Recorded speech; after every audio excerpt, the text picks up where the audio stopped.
to the phase 2 of the fundamentals of data science and analysis. If you made it thus far, we are very proud of you. Keep pushing and do not give up. So, in this phase, we are going to be looking at the fundamentals of data science and analysis.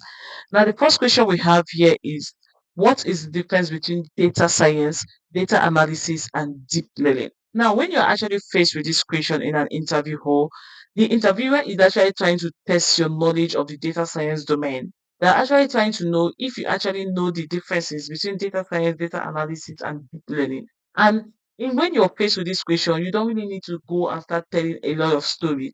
You just have to make sure that you're hitting the right points. You're just hitting the right differences between these three phases. Now, one thing you need to understand is that when we are talking about data analysis is just more of drawing insights from data using Python, Excel, or Power BI. So data analysts are just concerned about cleaning data, processing data, and drawing insights from data to actually help business make strategic managerial decisions. So this is just what data analysis is all about.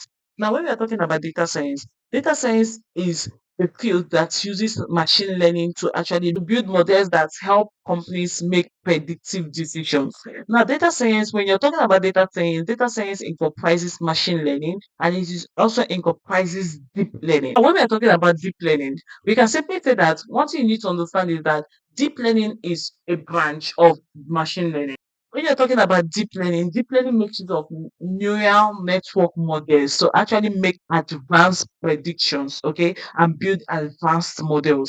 So this is just the key difference between data analysis, data science, and deep learning. Okay. So when you're faced with this type of question, don't go about and start telling a lot of stories. Just hit these key differences. Okay. And that is actually how you can actually answer this question perfectly well. Now let's go ahead and look at the answer. Ahead and check the answer. Now we say data science is a broad field that uses statistics, machine learning, and data processing to extract data. So data science is a broad field that uses statistics, machine learning, and data processing to extract insights from data. Now, the machine learning here talks about models, okay? Data science is a field that actually uses machine learning to build models, predictive models, okay? That is when we talk about our supervised machine learning, our unsupervised machine learning, and our reinforcement machine learning, okay? So this is actually what data science is about. Now, when we're talking about data analysis, we say a subset of data science focused on examining, cleaning, and interpreting data to support decision making.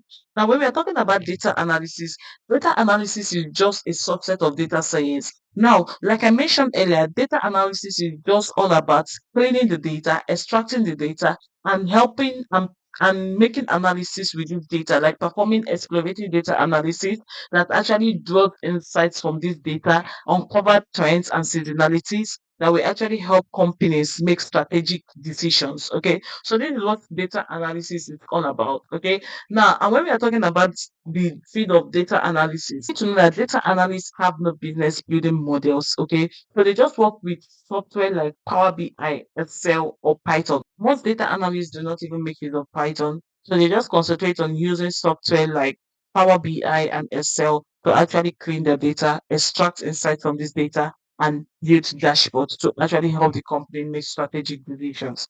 Now, we are talking about deep learning.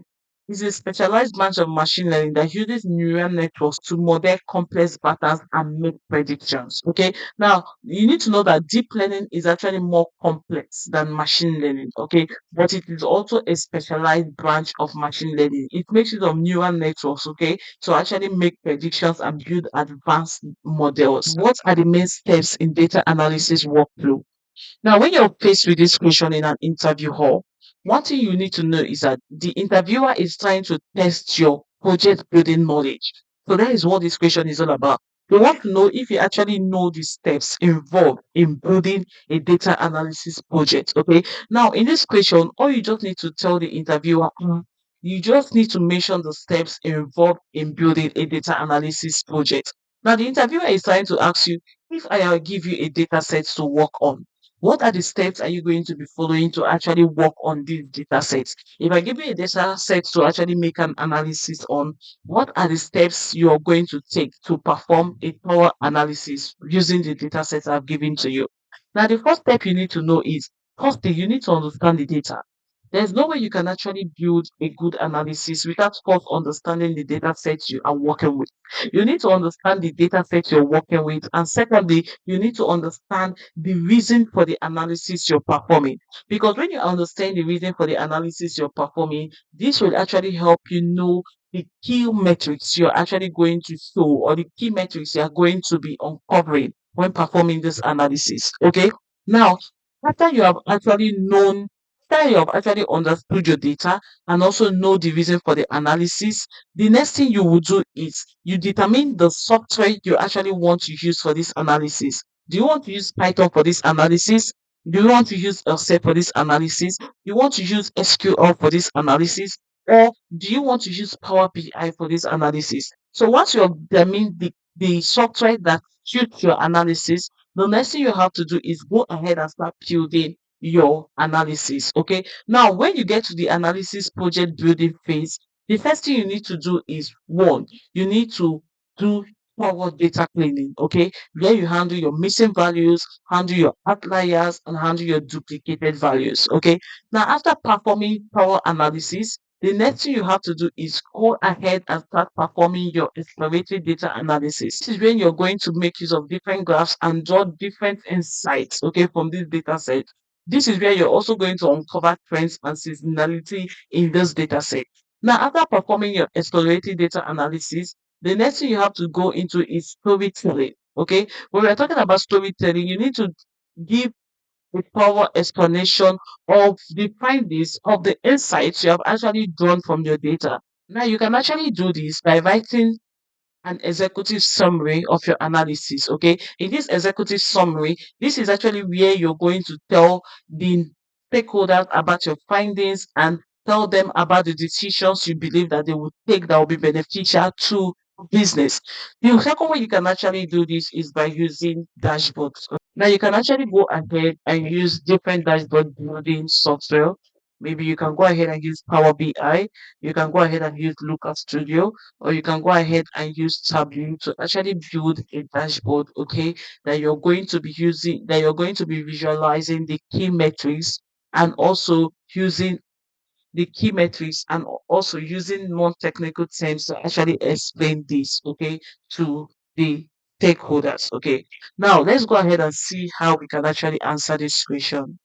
So we answer this question using a diagram, okay, a workflow diagram. As you can see, the first one here we have is define why you need the data analysis. Like I mentioned, you cannot actually make a good analysis without knowing the reason for the analysis. Because it's only when you know the reason for the analysis that you go into knowing the key metrics you're going to be uncovering, okay, and the trends you want to uncover using the data set. Okay. The second one is begin collecting data from various sources. But in this situation now, the data set has been given to you. So there is no need to go and start collecting data from different sources. Okay. In this process, in this place, when the data has already been given to you, the only thing you have to do here is understanding your data. Okay. Understanding your data, understanding the different columns in your data, understanding the source of the data and what the data is actually entailing. Okay. So this is what you actually do here.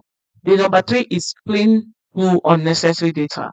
So in this cleaning process, this is where you actually handle your outliers, you handle your missing values, you handle your duplicated values, and you do a thorough data validation in this particular phase. Now, the next thing is begin analyzing your data. Now, in this sports phase, begin analyzing your data. This is where you perform your exploratory data analysis. Okay, this is where you use different graphs like bar charts, histogram, scatter plots, and the rest of them to actually visualize your data and draw insights from this data, and also uncover trends and seasonalities. Now, the next thing is the fifth and the last step is interpret results and apply them. In this phase, this is actually where you go into writing your executive summary. Okay, in case you don't want to build a dashboard, this is where you go into writing your executive summary that actually explains the insights and the trends you have uncovered from this data set to your stakeholders or to your managers. And this is also in your executive summary. This is also where you actually give business decisions. Okay, you tell the company the decisions they should take to maybe move the company forward or to solve the challenge the business is facing at the given time. Okay, now you can see it actually has five major steps. Okay, so once you're actually faced with this kind of question in your interview section, all you just need to do is mention the steps. You tell the interviewer that if I'm given a data set to work on to perform an analysis on, the first thing I will do is I will try to know the reason for the analysis. I will ask the necessary questions. What is the reason for the analysis? Okay. What challenge is the business facing? What challenge are they trying to solve? What are they trying to achieve using this analysis? Now, asking the right question will actually make your analysis easier because it will help you know which patterns you're actually trying to discover and which KPIs you're actually trying to uncover. Now, the next thing I will do after asking the necessary question is since have already been given the data, I will go ahead and understand the data. I will look for the meaning of each columns, go ahead to properly understand the data before I go into cleaning the data of outliers, duplicated values, and missing values. After cleaning the data thoroughly and validating the data, the next thing I will do is go into analyzing the data, performing my exploratory data analysis, which will help me get insights from the data, uncover trends, and know seasonalities. After I have actually done my exploratory data analysis, the next phase I will take is interpreting results. I'll go ahead to build an interactive dashboard or simply write an executive summary that will actually help stakeholders understand the analysis I've actually done and also tell them the decision I feel the company should take. What is the full meaning of EDA in data analysis and why is it important? Now, this is a very technical question. Now, in this question, the interviewer is trying to know if you understand what EDA means. They are trying to know now. There's no way you can say you're a data scientist or you're a data analyst when you do not know what EDA means.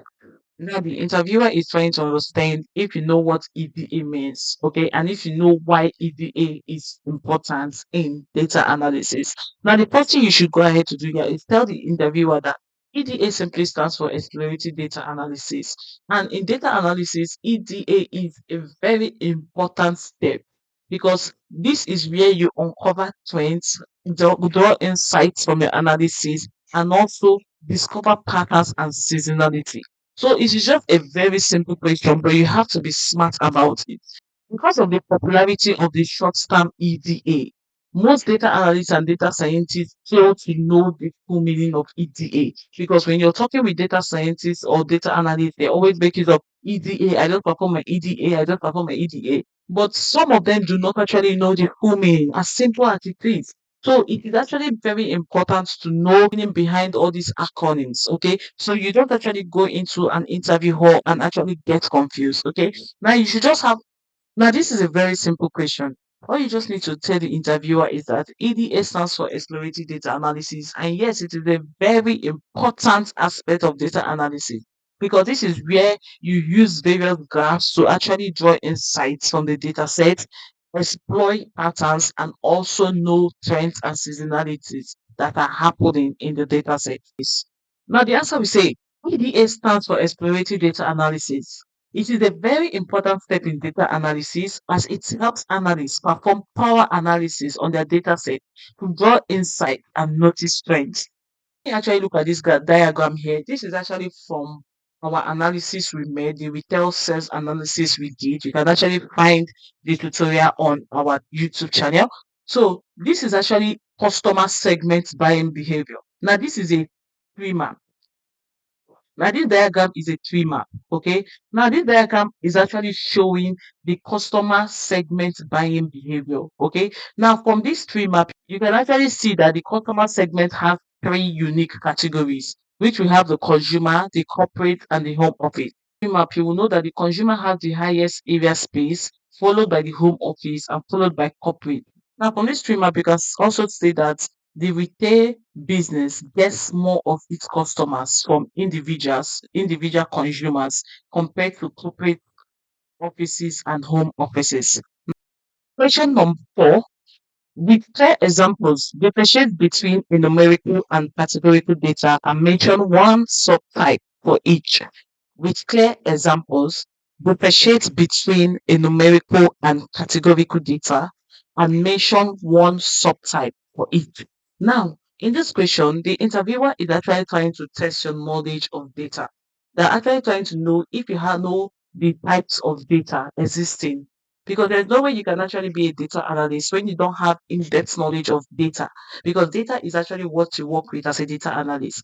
So how do you say you're a data analyst or a data scientist when you do not have clear understanding of data and data types? Now we are talking about numerical data. We're actually talking about data that can be calculated. We are talking about data that can be measured. We are talking about data that actually have measurable quantities and value.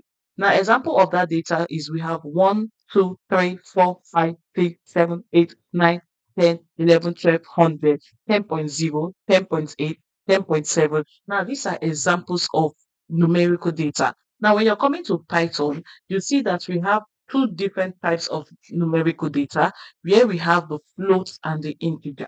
Now, the integer represents whole numbers like 1, 2, 3, 4, while the float represents decimal numbers like 10.7, 10.8, and 10.9. Now, when we are talking about the subtype for numerical data, the subtype we actually have for numerical data is the continuous data. The example of continuous data is we have our height, our width, and the rest of them. Now, when we're talking about categorical data are data type that represents labels or categories. For example, we have the gender, we have marital status, and the rest of them. When we're talking about the types of categorical data we actually have in Python, this is actually where we talk about our object. Okay, our object and our category. Okay, now a subtype of categorical data, this is actually where we have the ordinal data.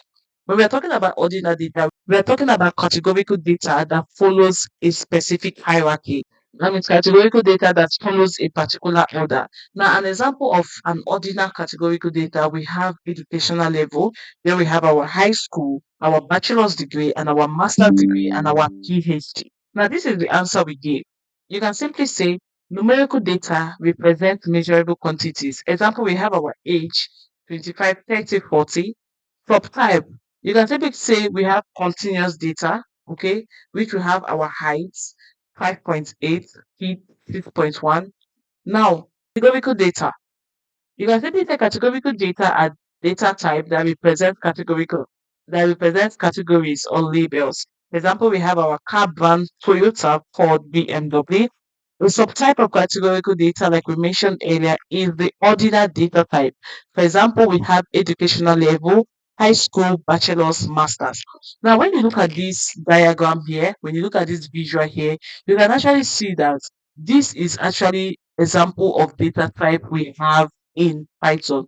Now, when you look at the order ID, when you look at the row ID, when you look at the shipping dates, when you look at mode and the rest of them. Now, when you look at the shipping dates, okay, this is an analysis we perform. You can actually find the tutorial for this analysis on our.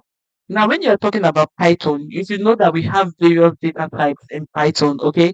Now, when you look at the ship dates, this data type is actually incorrect in Python because anything dates in Python has to be in the date time data type. Now, this is not what we are trying to show.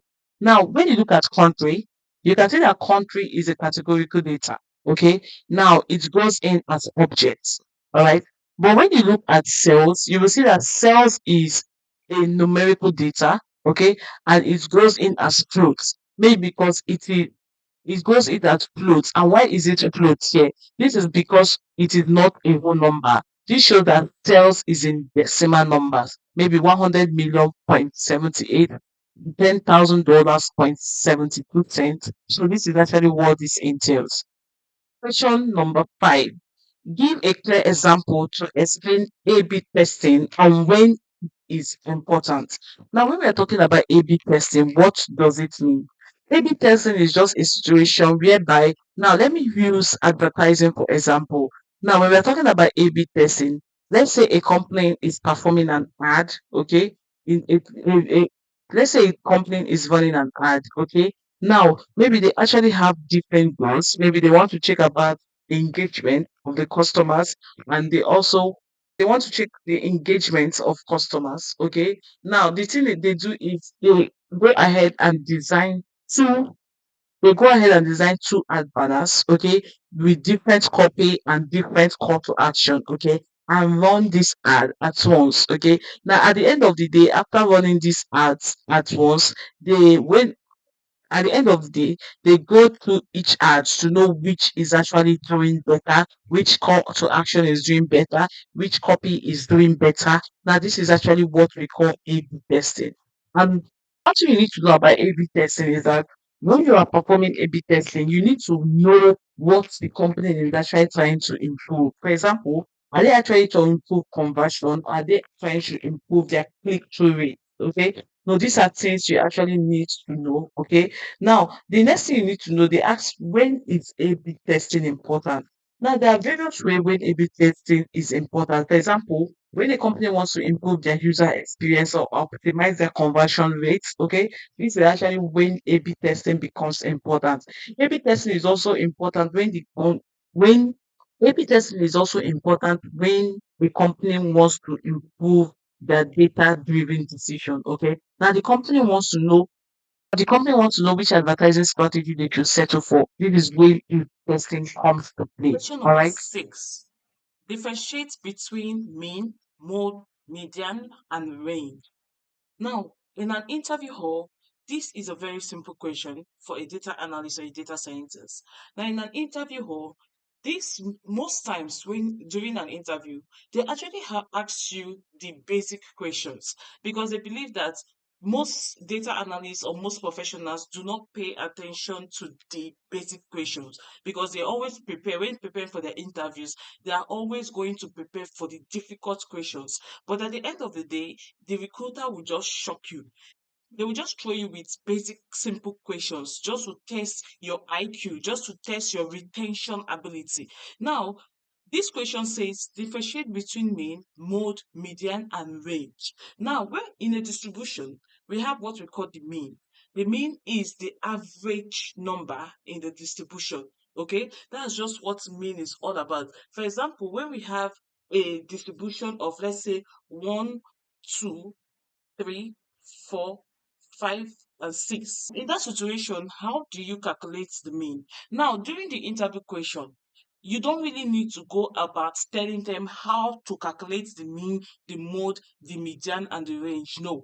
All you have to do is give them the explanation or a short definition of the mean, the mode, the median, and the range, right? But why we are actually explaining this is so you know and understand these terms better. Okay. Now, in a distribution of 1, 2, 3, 4, 5, 6, okay, how do you calculate the mean? All you have to do is say 1 plus 2 plus 3 plus 4 plus 5 plus 6 all divided by 6. Okay, that will give you the mean. Okay, now this is how you calculate the mean. Okay, so the mean is just the average number in a distribution. Okay, now another thing you need to understand is mode. Now, what is the mode? Mode is simply Mode is simply the number in the distribution with the highest frequency. Now, when we talk about frequency, we mean the highest occurrence. So it simply means how many number. So it simply means which number in the mean. So it simply means which number in the distribution occurs highest. Okay. Now let's create another slide to better understand this. So let's go ahead and create a new slide. Just go ahead and delete this. Go ahead and delete this also. Okay, let's just use this. So when we are talking about the mean, we say the mean is the average of a distribution. Now, let's say, for example, let me go ahead and reduce this, please.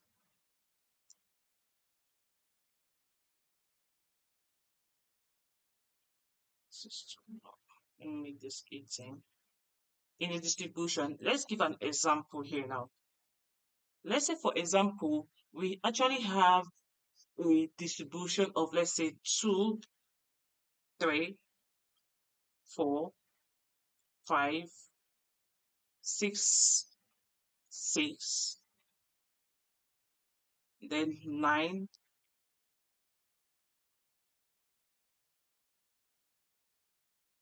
then let's say we have 10.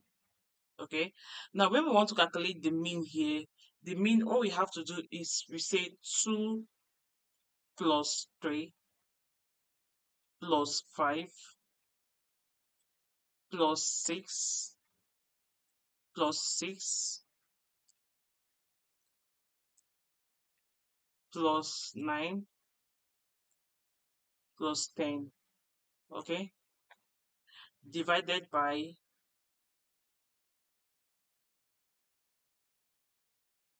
8.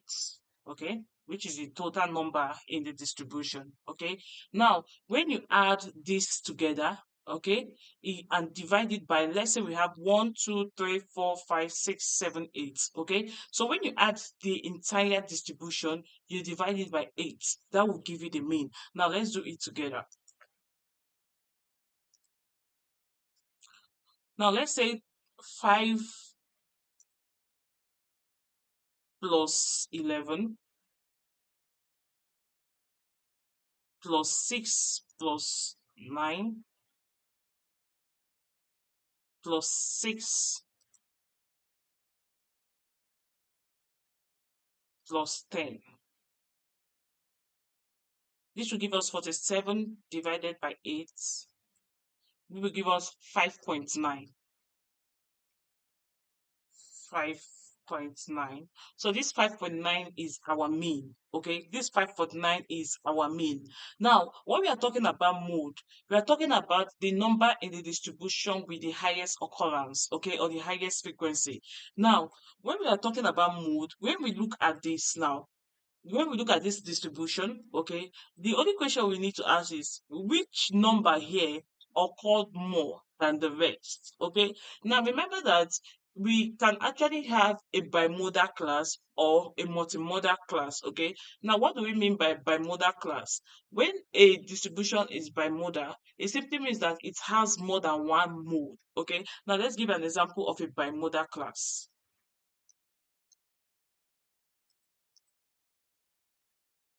Now let's say we have bimodal. Let's say we have 4, 4, 5, 5, 7, 8, 9, 10.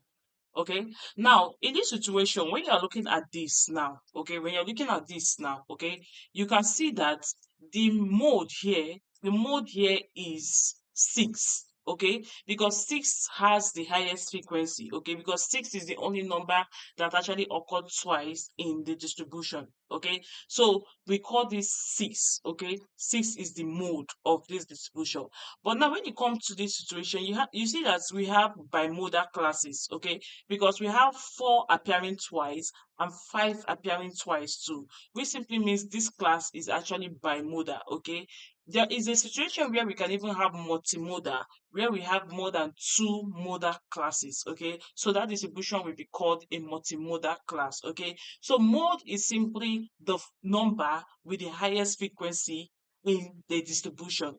So when we're talking about range, range is simply the difference between the highest no, range is simply the difference between the highest number in a distribution and the lowest number in the distribution. Now, when we look at this now, okay, if we want to calculate the range, we simply say 10, which is the highest number in the distribution, minus 2, which is the lowest number in the distribution. That will give us our range. So doing that, we will have 10 minus 2, which will be equals to 8.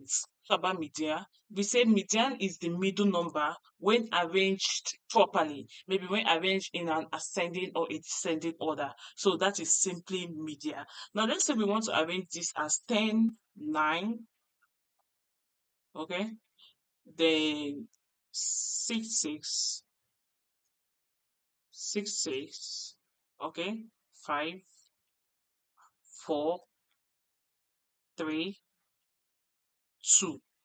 Okay, now arranging this like this, now when we want to take the median, okay, all we have to do is look for the middle number here. So let's say 1 2 3 4, 1 2 3. Okay, now as you can see, then we say 1 2 3, One, two, three. As you can see now, we have two numbers at the middle, okay, of this distribution, which is 6 and 5. We have two numbers at the middle, which is 6 and 5. Now, in this situation, how do we get the median? All we have to do is add these two variables together and divide it by 2, okay? So in this situation, we will say median would be equals to 6 plus 6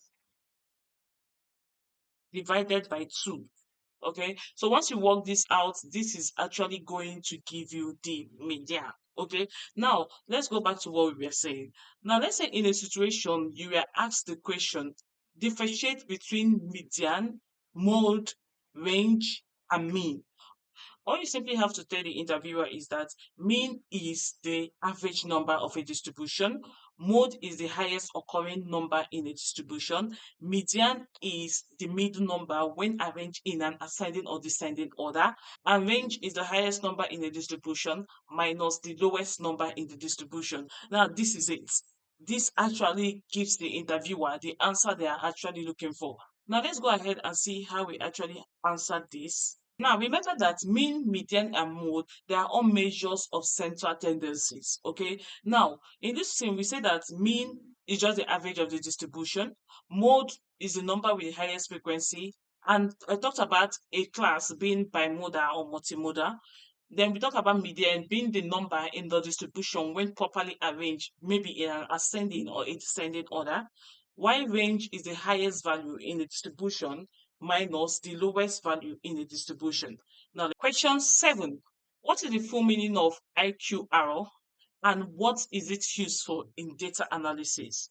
What is the full meaning of IQR and what is it used for in data analysis? Now, this question is a bit advanced, but not so advanced. Okay, so if you are a data analyst or a data scientist, you must be have been working with IQR a lot. Okay, now IQR means interquartile range, and what is interquartile range used for? It is actually used to determine outliers. Okay, when handling your outliers, you can actually make use of IQR or Z score to actually know your outliers and eliminate them. Okay, so this is what interquartile range is used for. It is actually used for measuring your data variability and spread, and also used for handling and detecting and also used for detecting and handling your outliers. So this is the formula for calculating your IQR, okay, which gives us the Q3, okay, minus the Q1, which is the first quarter, okay,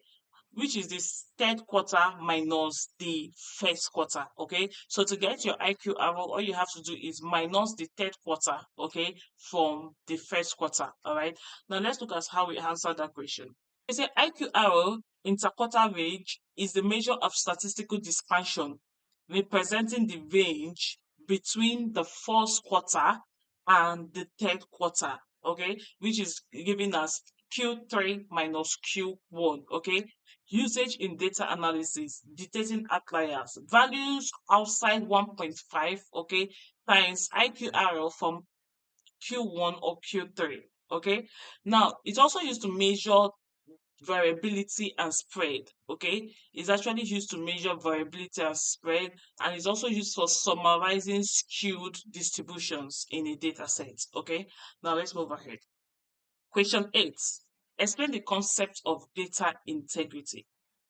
Explain the concept of data integrity. Now, when we are talking about data integrity, okay, this simply means the consistency, accuracy, dependency, and security of a data throughout its life cycle. Okay, now the data integrity is trying to ask, is the data consistent? Okay, consistency in the sense of when the format in which the data is being entered, is it consistent throughout its life cycle?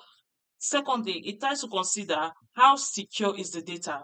Is the data only accessed by full persons? Okay, is the data only accessed by people that should access? So this is actually what data security is talking about also. Now, it also talks about reliability. how true is this data? How reliable is this data for analysis? Okay, can the company depend on this data for analysis? So this is what the concept of data integrity is talking about. So the concept of data integrity is just talking about the security, the reliability, the consistency of a data throughout its life cycle. Okay, and now when we are talking about the life cycle of a data, it simply means as long as the data remains relevant to the organization or to the company. We say data integrity refers to the accuracy, consistency, and reliability of data throughout its life cycle. It ensures that data remains unchanged during storage, retrieval, and processing unless modified in an unauthorized manner.